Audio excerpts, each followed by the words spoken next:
એકદમ રૂ જેવા પોચા, સોફ્ટ અને જાળીદાર ખમણ ઢોકળા આજે આપણે બનાવીશું. એને તમે નાયલોન ખમણ પણ કહી શકો, બેસનના ખમણ પણ કહી શકો અને ખમણ ઢોકળા પણ કહી શકો. અને એમાં જરા પણ આપણે લીંબુના ફૂલનો ઉપયોગ નથી કરવાના. અને સાથે જ ખમણ સાથે ખવાતી ચટણી પણ બનાવીશું, જે અમદાવાદી કઢીથી પણ ઓળખાય છે.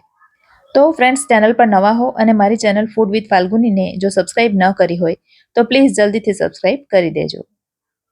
તો આ ખમણ આપણે ચણાના લોટમાંથી બનાવીશું, જેના માટે એકદમ ઝીણો ચણાનો લોટ લેવાનો રહેશે. તૈયાર પેકેટમાં જે બેસન મળતો હોય એ લઈ લો તો પણ ચાલે. તો ચણાના લોટને ચાળી લેવાનો. ચાળવાથી એમાં એર ક્રિએટ થશે અને ખમણ એકદમ જાળીદાર બનશે. તો ચણાનો લોટ તમે ચાળીને ભર્યો હોય છતાં પણ એકવાર ફરીથી ચાળી લેવાનો. તો અહીં મેં 1 કપ અને વજનમાં 125 ગ્રામ ચણાનો લોટ લીધો છે. હવે એમાં પોણી ચમચી ભરીને મીઠું ઉમેરીશું અને વજનમાં એ 5 ગ્રામ છે. 2 ચપટી જેટલી હિંગ ઉમેરીશું. સાથે જ માત્ર 1 ચપટી જેટલી હળદર ઉમેરીશું. આના કરતાં વધારે હળદર નહીં ઉમેરવાની ફ્રેન્ડ્સ, નહીં તો તમારા ખમણ ઢોકળા એકદમ પીળા થઈ જશે. સાથે જ 3 ખાવાની ચમચી ભરીને ખાંડ ઉમેરીશું. આખી અથવા દળેલી કોઈ પણ ખાંડ ઉમેરી શકાય. હવે ઢોકળા ગળે બાજે નહીં એના માટે 3 ચમચી ભરીને તેલ ઉમેરીશું. બને ત્યાં સુધી શીંગ તેલનો ઉપયોગ કરવાનો, કારણ કે ગુજરાતી ફરસાણ હંમેશા શીંગ તેલમાં જ બનતા હોય છે. હવે બજારમાં મળતા ખમણમાં ખટાશ માટે લીંબુના ફૂલનો ઉપયોગ થતો હોય છે, પણ અહીં આપણે લીંબુના ફૂલના બદલે લીંબુનો રસ ઉમેરીશું. તો 3 નાની ચમચી ભરીને લીંબુનો રસ ઉમેરીશું. હવે આ ખમણને સરસ ઢોકળાનો સ્વાદ આપવા માટે 1 ચમચી ભરીને ઉમેરીશું આદુ અને મરચાંની પેસ્ટ. અને હવે એમાં પાણી ઉમેરીશું. તો જે કપથી બેસન માપ્યો હતો એ જ પોણો કપ ભરીને મેં પાણી લીધું છે. અને એમાંથી પણ થોડું પાણી બચાવીને બાકીનું પાણી ઉમેરી દીધું છે, કારણ કે બેસનની ક્વોલિટી પ્રમાણે પાણીનું પ્રમાણ વધઘટ થઈ શકે છે. પાણી ઉમેરતી વખતે જ્યારે આપણે મિક્સ કરીએ ત્યારે હંમેશા એક જ ડિરેક્શનમાં મિક્સ કરવાનું. બધું મિક્સ કર્યા પછી બેટર મને થોડું થીક લાગે છે, તો 2 ચમચી જેટલું પાણી મેં ફરી પાછું ઉમેર્યું છે.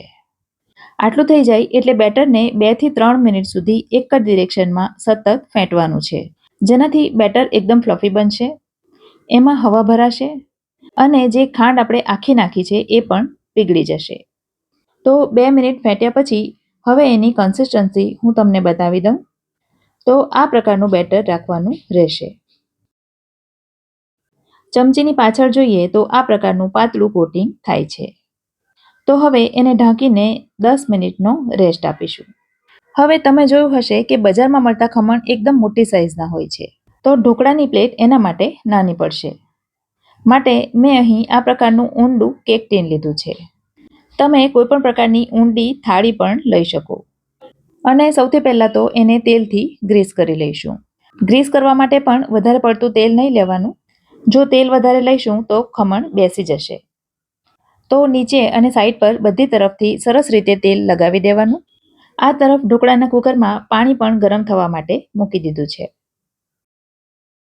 હવે 10 મિનિટ થઈ ગઈ છે અને બેટર પણ આપણું તૈયાર થઈ ગયું છે.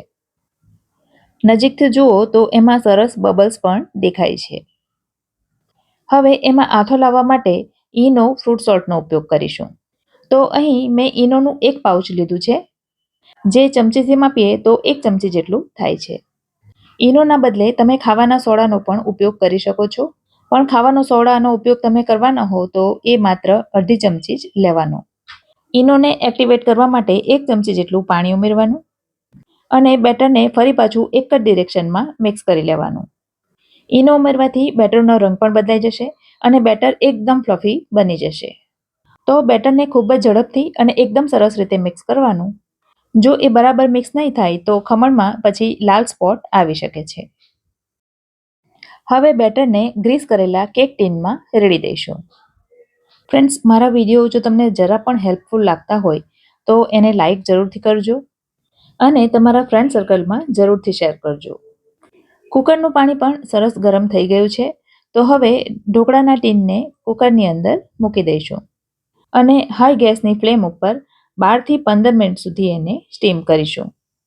ત્યાં સુધીમાં એની સાથે ખવાતી ચટણી બનાવી લઈએ, જેના માટે 2 મોટી ચમચી ભરીને બેસન ચાળી લઈશું. હવે એમાં 2 ચમચી ભરીને ખાંડ ઉમેરીશું.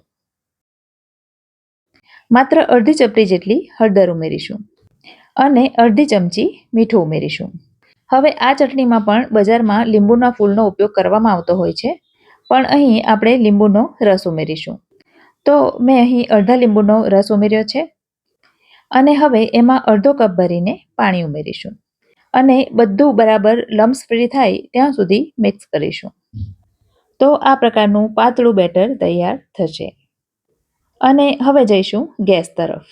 તો એક પેનમાં માત્ર 1 થી 1.5 ચમચી જેટલું તેલ લેવાનું અને તેલ સરસ ગરમ થાય એટલે એમાં 1 ચમચી જેટલી રાઈ ઉમેરવાની.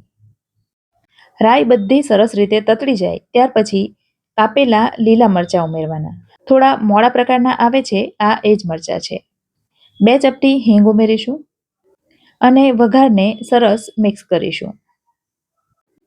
હવે એમાં 1 કપ ભરીને પાણી ઉમેરીશું. આ રીતે વઘાર કરીને પહેલાં પાણી ઉમેરવાથી ચટણીમાં ગાંઠા નથી પડતા. હવે પાણી સરસ ઉકળવા માંડે એટલે બેસનનો જે ગોળ આપણે તૈયાર કરીને રાખ્યો હતો એ બધો ધીમે ધીમે અંદર ઉમેરી દઈશું. જેમ જેમ એ ગરમ થઈને ઉકળશે એટલે ઘટ્ટ થશે અને ઠંડી થયા પછી ચટણી વધારે ઘટ્ટ થતી હોવાથી ગરમ હોય ત્યારે એને થોડી પાતળી જ રાખવાની અને જો એ વધારે પડતી ઘટ્ટ લાગે તો જરૂર પૂરતું પાણી ઉમેરવાનું. તો મેં પણ અહીં 1/2 કપ જેટલું પાણી ફરીથી ઉમેર્યું છે અને 3 થી 4 મિનિટ સુધી ઉકાળ્યા પછી હવે તમે જોઈ શકો છો એની કન્સિસ્ટન્સી. તો હવે આ ચટણી ખાવા માટે તૈયાર છે. આ ચટણી ખાસ કરીને ફાફડા સાથે ખવાતી હોય છે, પણ ખમણ સાથે પણ એ એટલી જ ટેસ્ટી લાગે છે. આ તરફ 12 મિનિટ ઉપર થઈ ગઈ છે, તો હવે ગેસને બંધ કરી દઈશું અને ખમણને ચેક કરી લઈશું.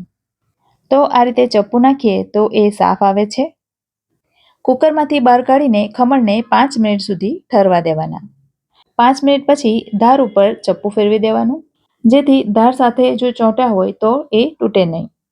હવે એના ઉપર એક પ્લેટ રાખી સાચવીને પલટાવી દેવાના અને તમે જોઈ શકો છો ખૂબ જ ફ્લફી અને એકદમ જાળીદાર ખમણ બનીને તૈયાર થઈ ગયા છે. માત્ર 1 કપ ખમણમાંથી 4 થી 5 વ્યક્તિઓ આરામથી નાસ્તો કરી શકે એટલા ખમણ તૈયાર થાય છે. હવે આ ખમણને થોડા ઠંડા થવા દઈશું અને ત્યાર પછી એના પીસીસ કરીશું. ત્યાં સુધીમાં એના ઉપર કરવાનો વઘાર તૈયાર કરી લઈએ. જેના માટે એક પેનમાં 2 થી 3 મોટી ચમચી જેટલું તેલ લઈ લેવાનું. તેલ ગરમ થાય એટલે એમાં 1 ટીસ્પૂન રાઈ ઉમેરીશું. રાઈ સરસ ફૂટી જાય ત્યાર પછી કાપેલા લીલા મરચાં ઉમેરવાના. અહીં પણ મેં મોળા મરચાં ઉમેર્યા છે, જે ખમણ સાથે ખાવાની ખૂબ જ મજા આવે છે. આટલું થાય એટલે એમાં અડધો કપ ભરીને પાણી ઉમેરીશું. પાણી ઉકળવા માંડે એટલે એમાં 3 ચમચી ખાંડ ઉમેરીશું. 3 ચમચી ખાંડ ખમણમાં પણ ઉમેરી હતી, માટે અત્યારે 3 ચમચી જ ઉમેરવાની. સાથે જ ચપટી મીઠું ઉમેરીશું અને 2 થી 3 મિનિટ સુધી એને સરસ રીતે ઉકળવા દઈશું. ઉકળવાથી પાણી થોડું ઓછું થશે અને ઘટ્ટ પણ થશે.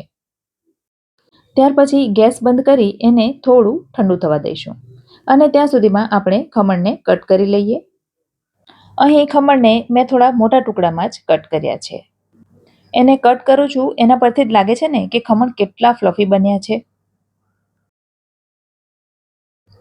એક એક ખમણનો ટુકડો તમે જુઓ તો એકદમ જાળીદાર બન્યો છે અને મોંમાં મૂકતા જ ઓગળી જાય એવા એકદમ સોફ્ટ તૈયાર થાય છે. હવે જે વઘાર આપણે તૈયાર કર્યો છે એને થોડો થોડો કરીને ખમણ ઉપર રેડી દઈશું. વઘાર રેડતા પહેલાં થોડી કોથમીર ભભરાવી દેવાની. હું ચૂકી ગઈ હતી તો મેં પાછળથી ઉમેરી છે. તો હવે આ ખૂબ જ રસ ભરેલા અને ટેસ્ટી ખમણ ઢોકળા બનીને તૈયાર છે. નાયલોન ખમણની અંદર આદુ લસણ ઉમેરવામાં નથી આવતું, પણ એને ઢોકળાની ઇફેક્ટ આપવા માટે આપણે અંદર આદુ લસણ ઉમેર્યું છે. તો ફ્રેન્ડ્સ, ફરી મળીશું આવી જ એક નવી રેસીપી સાથે. ત્યાં સુધી મને રજા આપો. આવજો.